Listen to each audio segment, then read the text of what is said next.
এই পিকচারটা দেখে কেমন লাগছে? আশা করছি অনেকেই পছন্দ করে এই টাইপের একটা সালোয়ার।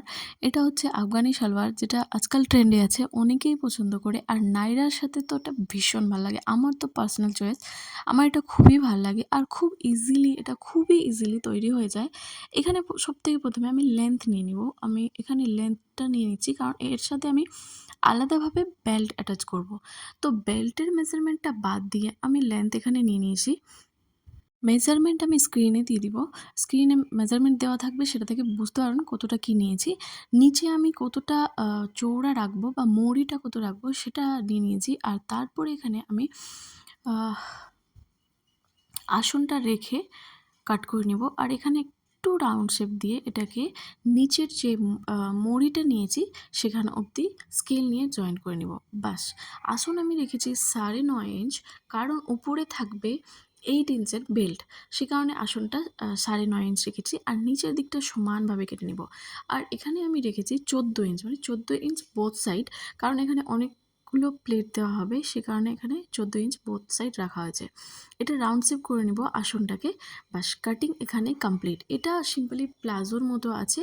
তো প্লাজোর এতটা চওড়া নিতে হয় না, প্লাজোর নিচে অনেকটা কম নিতে হয়। এখানে যেহেতু নিচের দিকটাতেও প্লেট দেওয়া হবে, সে কারণে এখানে একটু বেশি চওড়া রাখা হয়েছে। আমি 14 ইঞ্চ করে চওড়া রেখেছি। এবার এখানে আমি বেল্টটাকে বের করে নেব। বেল্টের এখানে চওড়া রাখতে হবে 8 ইঞ্চ। আর পুরো কোমর আপনার হিপ যতটা থাকবে তার থেকে 10 ইঞ্চ বেশি রাখতে হবে। মানে অনেক সিম্পল, কিচ্ছু না। হিপের যে আপনার মেজারমেন্ট বের হবে তার সাথে 10 ইঞ্চ এক্সট্রা। বেল্ট এতটুকুই রেডি হবে। বাকিটা কোমরের যতগুলো কাপড়ের মধ্যে এক্সট্রা কাপড় থাকবে সেটা বোথ সাইডে, সামনের দিকে বোথ সাইডে, ফ্রন্ট সাইডে আপনার প্লেট হয়ে যাবে। ব্যাস, আফগানি সালোয়ার কমপ্লিট। এটা নিচের পার্ট, তার সাথে হচ্ছে বেল্টের পার্ট। এর বেশি এখানে কিছুই না। এখানে এক্সট্রা কিছু কাপড় আমি রেখে নিয়েছি, কারণ মৌরিতে আমি যেটা কুর্তি বানিয়েছি সেই কাপড়টাকে ইউজ করব। এখানে আপনি দেখতে পাচ্ছেন দু সাইডের আসনটাকে, দুটো কাপড় একে ওপরে উল্টোভাবে রেখে দু সাইডের আসনটাকে জয়েন্ট করে নেব। আসন জয়েন করার পর তারপরে উপরের সাইডে, ফ্রন্ট সাইডে যেটা ফ্রন্টের দিকে থাকবে সেখানে আমি প্লেট দিয়ে নিব। প্লেটগুলো দেখতে পাচ্ছেন অনেক, মানে ধ্যান দিয়ে প্লেটগুলো আপনাকে নিতে হবে। আর প্লেট নেওয়ার সময় আপনাকে ধ্যান রাখতে হবে কত ইঞ্চ করে নিয়েছেন, বা বোথ সাইডে যেন সমান হয়। সেটা অনেক সময় ম্যাটার করে না ইঞ্চটা, সেটা আপনি নিজের মতোই রাখতে পারেন। তবে আমি এখানে 1.5 ইঞ্চের এক একটা প্লেটগুলো রেখেছি। আমি বোথ সাইডে এখানে প্লেট দিয়ে নিচ্ছি। আর সেটা আমি প্লেট দেওয়ার পর বেল্টের সাথে মেজারমেন্ট করে দেখে নিব যে কতটা আসছে। তার উপরে যদি আমার এক্সট্রা বেল্ট থাকে তাহলে আমি আরও প্লেটকে খুলে দিব। আর যদি বেল্ট ছোট হয় তাহলে এক্সট্রা প্লেট নিয়ে নেব। সেটা আপনার উপরে আছে যে অ্যাডজাস্টমেন্টটা আপনি কিভাবে করবেন। এবার এখানে আপনি দেখতে পাচ্ছেন যে আমি মেজারমেন্ট করে নিচ্ছি যে কতটা হচ্ছে, সেই হিসাবে আমি রাখবো বেল্টটাকে। এবার বেল্ট রাখার সময় আপনি দেখতে পাচ্ছেন এখানে 44 ইঞ্চ হয়েছে, 44 আমি বেল্ট রাখবো। আর এটা সিম্পল হিসাব আছে যে আপনি যেটা আপনার হিপ আছে তার সঙ্গে 10 ইঞ্চ এক্সট্রা, দ্যাটস ইট। এটাই হচ্ছে বেল্টের সব থেকে সিম্পল হিসাব। এবার এখানে দেখতে পাচ্ছেন বেল্ট আমি আগেই ক্রিয়েট করে নিয়েছি, শুধু এখানে ফাইনাল ফিনিশিং টাচটা দেখাচ্ছি। বেল্ট এখানে ক্রিয়েট করা হয়ে গেছে, দেখতেই পাচ্ছেন।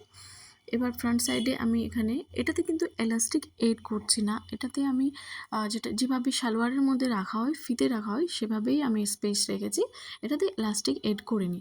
এবার এখানে আমি মড়িটা ক্রিয়েট করে নেব। দেখেন অনেক সহজ পদ্ধতিতে আমি মড়ি ক্রিয়েট করেছি। মড়িটা রেখেছি মাত্র 6 ইঞ্চ। আর এক্সট্রা কিছুটা কাপড় নিয়েছি এটা মার্জিনের জন্য। এবার এখানে আমি মার্ক করে নেব যে কতটা আমাকে প্লেট রাখতে হবে। আপনি দেখতেই পাচ্ছেন খুব ইজিভাবে।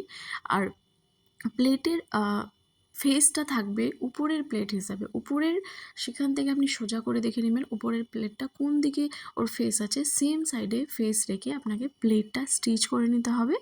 আর প্লেট স্টিচ হয়ে গেলে, মোড়ি কমপ্লিট হয়ে গেলে আপনার সালোয়ারটা কমপ্লিট। এখানে কোনো ঝামেলা নেই, কাটিং অনেক ইজি। যদি কিছু বুঝতে না পারেন তাহলে কমেন্ট করে আমাকে জিজ্ঞেস করলেই আমি খুব ভালোভাবে কমেন্টের মাধ্যমে এক্সপ্লেন করে দিব যে কীভাবে কাটিংটা করতে হবে। তবে এটা মেজারমেন্ট আমি দেখিয়ে দিব স্ক্রিনের মধ্যে, সেটা দেখে আপনি ইজিলি বুঝতে পারবেন যে কিভাবে বা কতটা কাপড়টা কাট করতে হবে সেটা বোঝা যাবে। এবার উপরে প্লেট যেভাবে সোজা রেখেছি সেমভাবে সেম সাইডেই আমাকে মুখটা রেখে নিচের প্লেটগুলো নিয়ে নিতে হবে। নেওয়ার পরেই আমার মুড়িটা কমপ্লিট। আর মুড়িতে দেখতে পাচ্ছেন এক্সট্রাভাবে আমি প্রেস করে এখানে নিয়ে নিয়েছি। প্রেস করে নিয়ে এটাকে ভালোভাবে বুকরামের সাহায্যে আমি সেট করে নিয়েছি। এখানে বুকরাম ইউজ করতে হবে, তাহলে মুড়িটা খুব সুন্দরভাবে সেট হবে। আদারওয়াইজ যদি বুকরাম ইউজ না করেন তাহলে সেট হবে না। এখানে দেখতে পাচ্ছেন আমি এটাকে জয়েন্ট করে নিচ্ছি।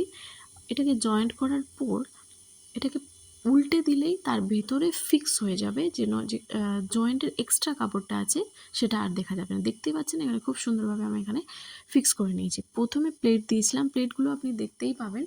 পরে আমি দেখিয়ে দিব ভালোভাবে যে এর প্লেটের ফেসগুলো যে দিকে উপরের প্লেটের ফেসগুলো রেখেছি সেম সাইডেই আপনি দেখতে পাচ্ছেন দুটো অপোজিটে আছে, সেম সাইডে উপরের প্লেট হিসাবে আমাকে নিচের প্লেটগুলো নিতে হবে। তাহলে কিন্তু যদি আমি এই সেম সাইডে ওর ফেস না হয় তাহলে দেখতে আবার ভালো লাগবে না, সেটা খুব বাজে লাগবে। তো সেই ক্ষেত্রে আপনাকে শুধু একটু ধ্যান রাখতে হবে যে প্লেটের ফেসগুলো সেম সাইডে হচ্ছে কিনা। আদারওয়াইজ কোনো ডিফিকাল্ট নেই, অনেক ইজিলিভাবে সেটা ক্রিয়েট করা যাবে। এবার যেটা মিডিলের সেলাইটা দিয়ে দিলেই আপনার কমপ্লিট। ভিডিওটা কেমন লেগেছে জানাতে ভুলবেন না। আর যদি কোনো কোয়ারি থাকে তাহলে কমেন্টের মাধ্যমে অবশ্যই জিজ্ঞেস করবেন, আমারও খুব ভালো লাগবে। আর নেক্সটে নতুন কোনো ভিডিও নিয়ে আসতে, নতুন কোনো ডিজাইন নিয়ে আসতেও আমার খুবই ভালো লাগবে। Thank you so much for watching.